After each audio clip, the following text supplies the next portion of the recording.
Good morning, students. Welcome to DSS online classes. Dear students, today we'll discuss about pulley system. Right?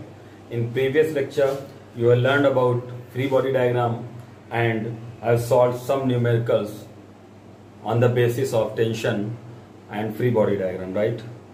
Okay. Now our today's topic is pulley system. Okay.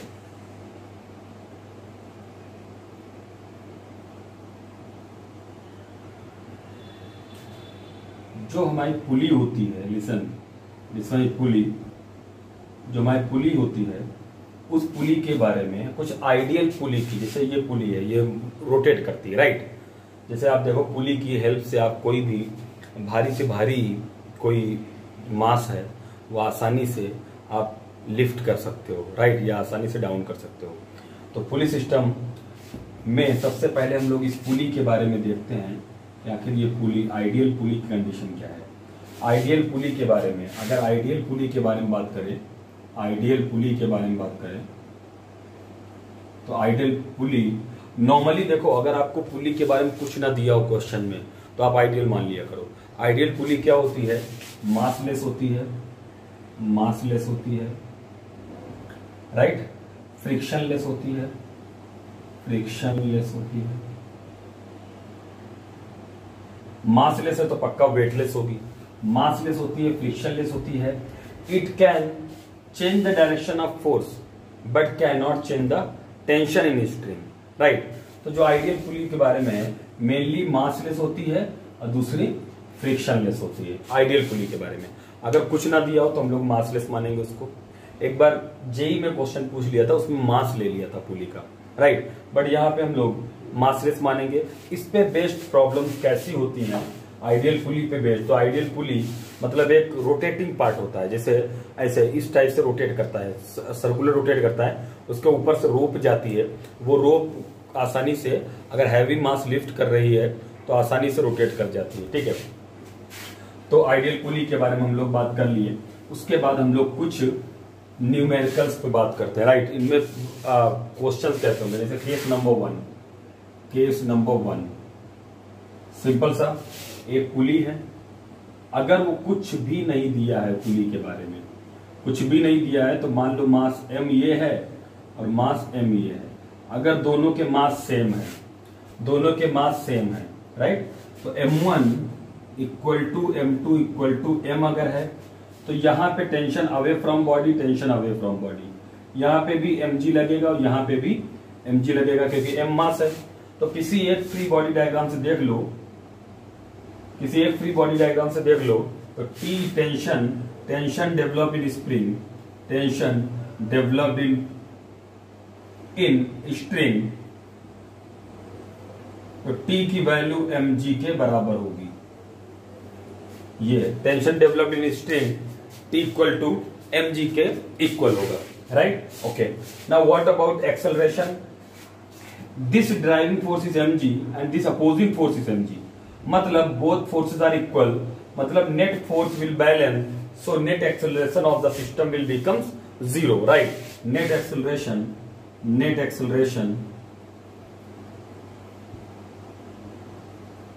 Will be zero. क्यों zero? क्योंकि यहां पे कोई भी, ये भी mg है, ये भी mg, कोई भी डोमिनेटिंग फोर्स नहीं है, राइट। ये अपना पहला केस हो गया कि जब दोनों मासेस आपके इक्वल हैं। अब जैसे मान लीजिए इस पे बेस्ड दूसरा केस हम बताएं। दूसरा केस देखो पुली पे बेस्ड कि जब हमारे मासेस इक्वल नहीं है, राइट, तो एक तरफ हमारा m1 लग रहा है और एक तरफ हमारा m2 लग रहा है।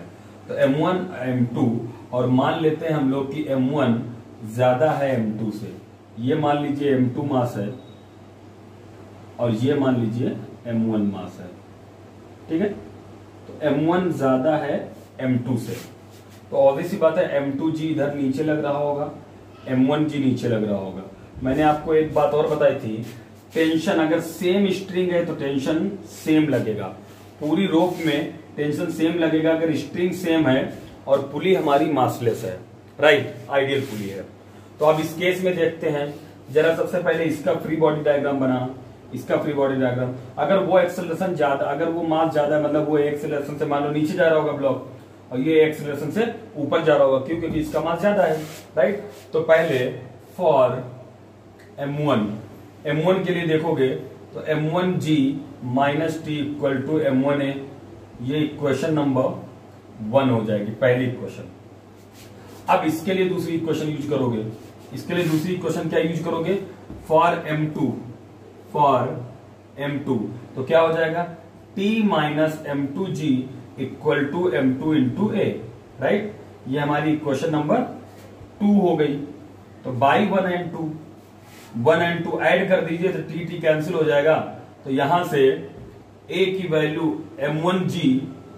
M1 plus M2 times G equal to M1 plus M2 times A, right. यहां से एक्सेलरेशन फाइंड कर लो। तो एक्सेलरेशन की वैल्यू क्या आएगी? एक्सेलरेशन की वैल्यू क्या आएगी? Sorry, this will be M1 plus M2, हाँ, M1 minus M2 if you are going directly add M1 minus M2 into G equal to M1 plus M2 into A, right। तो acceleration क्या होगा? M1 minus M2 into G divided by M1 plus M2, ये हमारा acceleration होगा, right. तो M1G minus M2G divided by M1 plus M2 will be its acceleration and put the value of acceleration in any one equation, चाहे इसमें put कर दीजिए आप, चाहे इसमें पुट कर दीजिए और टेंशन निकाल लीजिए। बेसिकली यहाँ पे एक्सेलरेशन एंड टेंशन दो अननोन है, एक एक्सेलरेशन और दूसरा टेंशन, राइट। दो अननोन है, एक्सेलरेशन और टेंशन दो अननोन है, तो दोनों की वैल्यू आप सॉल्व कर सकते हो। तीसरा केस हम लोग देख लेते हैं, जब एक ब्लॉक हॉरिजॉन्टल हो और एक ब्लॉक हैंग कर रहा हो पुली से। एक बार उसका भी केस लेते हैं, इक्वेशन बना लेते हैं। तो अभी इसकी मेन ये दो इक्वेशन बनाना है और उसके बाद इन दोनों को ऐड करके सॉल्व कर लो, एक्सेलरेशन आ जाएगा और एक्सेलरेशन की वैल्यू किसी भी इक्वेशन में उठा के पुट कर देंगे आप तो टेंशन आ जाएगा। क्लियर? तो मेनली एक्सेलरेशन एंड टेंशन दो ही बात पूछता है। तीसरी बात है, अगर हम लोग नेक्स्ट केस नंबर 3 देखें, case number 3,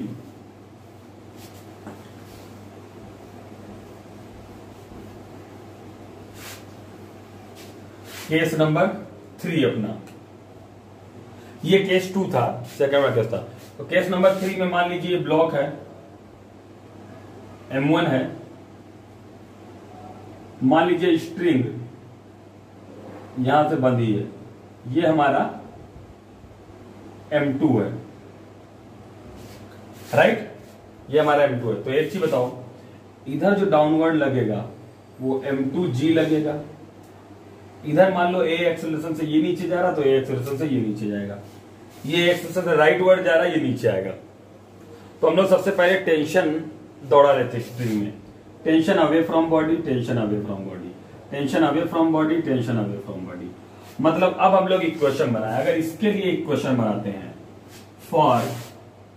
for block M1, अगर M1 के लिए इक्वेशन बनाते हैं तो सिंपल से क्या बनेगी? T equal to M1 into A. क्यों? क्योंकि M1G अगर जो होगा इसका, वो तो इसके नॉर्मल फोर्स से बैलेंस हो जाएगा।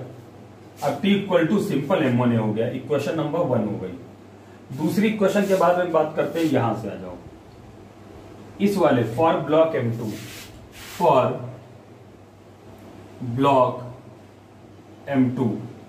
तो इधर देखो downward, M2G minus T equal to M2A, M2G minus T equal to M2 into A, ये हमारी इक्वेशन नंबर 2 हो गई, राइट।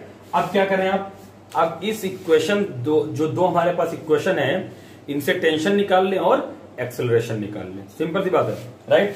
तो हमारा जो एक्सेलरेशन आएगा वो आएगा M2G divided by M1 plus M2, ये एक्सेलरेशन आएगा। और टेंशन क्या आएगा, उसकी वैल्यू उठा के आप यहां पे पुट कर दोगे तो जो टेंशन आएगा M1 into M2G divided by M1 plus M2 आएगा, राइट। ये इक्वेशन नंबर 1 है, ये इक्वेशन नंबर 2 है। इन दोनों को ऐड करो तो टेंशन कैंसिल आउट हो जाएगा। सबसे पहले एक्सेलरेशन निकाल लो और वो एक्सेलरेशन जब निकल आए तो यहाँ पे M1 इंटू ए में पुट कर दोगे, राइट। आ जाएगा, क्लियर? ठीक है। केस नंबर 3 हो गया। एक और केस लास्ट ले लेते हैं, केस नंबर 4 ले लेते हैं और उसमें भी हम सिर्फ इक्वेशन ही आपको बताएंगे, इक्वेशन ही बताएंगे। आप इजी वे में कर सकते हो। इस पे बेस्ड कुछ न्यूमेरिकल कर लेंगे हम लोग, ठीक है। केस नंबर 4 केस नंबर 4 क्या है, जैसे मान लीजिए अगर किसी ने बोला कि ये एंगल अल्फा है और ये एंगल बीटा है, ये एंगल बीटा है और ये एंगल अल्फा है, राइट। यहां पे मास m1 है, यहां पे पुली पे जा रहा है, यहां से मास m2 आया है, राइट। तो एक चीज बताना जरा, इधर कंपोनेंट क्या लगेगा, m2g साइन बीटा, याद करिए हमने आपको बताया था। इधर क्या लगेगा, m1g साइन अल्फा, राइट। इसका m1g कॉस अल्फा, तो इसके नॉर्मल फोर्स n1 को बैलेंस कर लेगा, m1g कॉस अल्फा इसके नॉर्मल फोर्स को बैलेंस कर लेगा, इसका n2 को बैलेंस कर लेगा m2g कॉस बीटा, ये ना इसमें टेंशन T आएगा, इसमें टेंशन T आएगा। तो मान लेते हैं ये A एक्सेलरेशन से आगे जा रहा है, मान लेते हैं A एक्सेलरेशन से डाउनवर्ड आ रहा है। तो सबसे पहले हम लोग इसकी इक्वेशन बनाते हैं, राइट। सबसे पहले हम लोग इसकी इक्वेशन बनाते हैं। तो फॉर ब्लॉक M2 जो इक्वेशन बनेगी, तो फॉर ब्लॉक M2 जो इक्वेशन बनेगी क्या बनेगी, M2g साइन बीटा डाउनवर्ड है, M2g साइन बीटा डाउनवर्ड है, T टेंशन अपवर्ड है, उसके बाद भी नीचे जा रहा है, मतलब ये है, मतलब क्लियर है, M2g sine beta minus T equal to M2 into A, ये हमारी इक्वेशन नंबर 1 हो गई। सिंपल है, इसके लिए इक्वेशन बनाई। अब इक्वेशन नंबर 2 इसके लिए बना लीजिए आप। T ज्यादा है इसीलिए ऊपर एक्सेलरेशन है, मैंने मान लिया है एक्सेलरेशन, देखो आप इधर भी मान सकते थे एक्सेलरेशन, आपकी मर्जी पे, राइट। अगर एक्सेलरेशन नेगेटिव आ जाए मतलब हमारी डायरेक्शन गलत। अब हम लोग इधर देखते हैं, इसके लिए इक्वेशन बनाते हैं। फॉर ब्लॉक M1 क्या इक्वेशन बनेगी, M1g sine alpha minus T equal to M1 into a, okay. ये हमारी इक्वेशन नंबर 2 हो गई। Now just try to solve it. Equation solve करोगे तो एक्सेलरेशन की वैल्यू क्या आएगी, net driving force M2g sine beta minus M1g sine alpha divided by M1 plus M2 आएगी एक्सेलरेशन की वैल्यू। और ये एक्सेलरेशन की वैल्यू किसी भी इक्वेशन में पुट कर देना तो आपको टेंशन की वैल्यू पता चल जाएगी कि उस स्ट्रिंग में डेवलप टेंशन कितना होगा। तो नॉर्मली इस केसेस में या तो आपसे टेंशन पूछेगा और या आपसे क्या पूछेगा, एक्सेलरेशन पूछेगा। सिंपल से लॉजिक है एकदम, बिल्कुल। अगर आप फ्री बॉडी डायग्राम सीख गए हो तो आई होप आपको कोई क्लियर नहीं होगा, कोई प्रॉब्लम नहीं होगी, राइट। हर चीज आपको क्लियर रहेगा, क्लियर है ना, ओके। नेक्स्ट डे मिलते हैं हम लोग, थैंक यू।